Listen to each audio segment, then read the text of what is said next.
Movie explain की series में आपका स्वागत है। आज हम एक्सप्लेन करेंगे थोर द डार्क वर्ल्ड एमसीयू की एक मूवी। थोर का सामना एक ऐसे दुश्मन से होता है जो पूरी दुनिया को अंधेरे में डालना चाहता था, इसलिए आज इस मूवी की स्टोरी एक्सप्लेन करूंगा। तो आइए इसे शुरू करते हैं। तो मूवी की शुरुआत लाखों करोड़ों साल पहले का समय दिखाया जाता है। बिग बैंग के बाद जब यूनिवर्स बना तब उसमें अंधेरा छाया हुआ था, जिससे जन्म हुआ dark elves, the king of dark.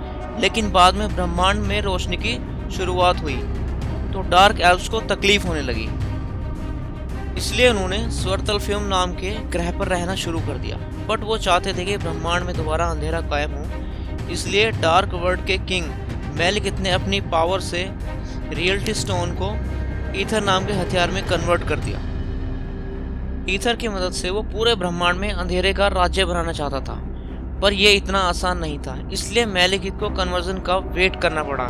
इसमें सारे प्लेनेट एक लाइन में आ जाते हैं और उसमें सभी पोर्टल ओपन हो जाते हैं, पर यह घटना 5000 साल में एक ही बार होती है। जब मेलिकित ब्रह्मांड पर ईथर छोड़ रहा था तब एसगार्ड के राजा बोर, जो ओडिन के पिता थे, उन्होंने मेलिकित पर हमला किया और ईथर छीन लिया और मेलिकित वहां से भाग जाता है। फिर 5000 साल बाद 2013 में लोकी को ओडिन की कोर्ट में पेश किया जाता है। लोकी ने जो अर्थ पर किया, ओडिन उसे उसकी सजा देते हैं। दूसरी तरफ थोर अपने ही दोस्तों के साथ 9 ग्रहों को संभालने में लगा हुआ था। उसके बाद अर्थ का एक सीन आता है जिसमें जेन फोस्टर एक रिसर्च के लिए लंदन गई हुई थी। वहां पर ग्रेविटी अलग तरीके से काम कर रही थी। वहां पर जब जेन जाती है तो वो गायब हो जाती है।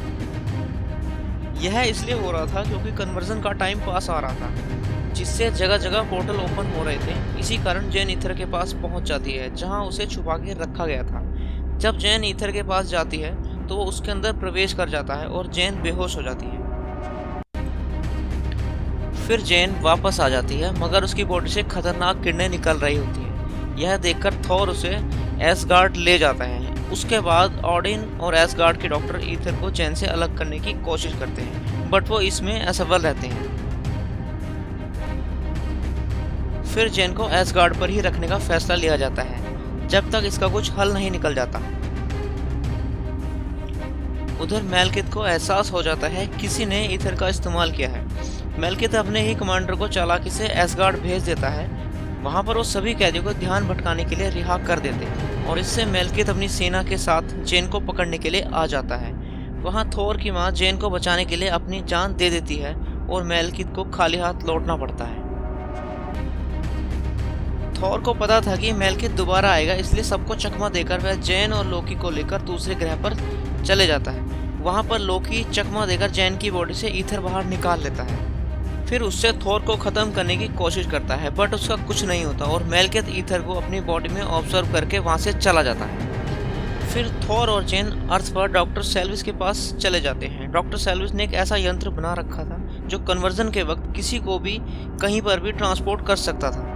अगले दिन मेलिकित अपनी सेना के साथ ग्रीनविच पहुंचता है। वहां पर थोर उसे लड़ाई में उलझा के रखता है, जिससे कन्वर्जन का समय निकल जाता है और जेन उस डिवाइस की मदद से मेलिकित की सेना को वापस उसी के ग्रह में ट्रांसपोर्ट कर देती है और कन्वर्जन ओपन होने से थोर कुछ देर के लिए मेलिकित से अलग हो जाते हैं। फिर मेलिकित ईथर को कन्वर्जन से जोड़ने लगता है, बट थोर वहां पहुंचकर डिवाइस की हेल्प से उसे सोलस ग्रह पर पोर्ट कर देता है और कन्वर्जन का समय निकल जाता है और मेलिकित मर जाता है। इसके बाद थोर एसगार्ड पर वापस आ जाता है और राजा बनने से मना कर देता है।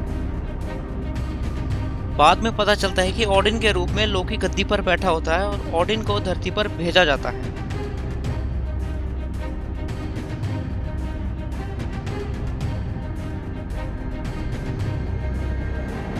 पोस्ट क्रेडिट सीन में पता चलता है कि ईथर को मेलिकित की बॉडी से निकालकर किसी दूसरे ग्रह पर सुरक्षित भेज देते हैं। तो यह भी थोर का डार्क वर्ल्ड की स्टोरी। कमेंट में बताइए यह वीडियो आपकी कैसी लगी। अगर यह वीडियो आपकी अच्छी लगी तो इसे लाइक, शेयर एंड सब्सक्राइब जरूर करें।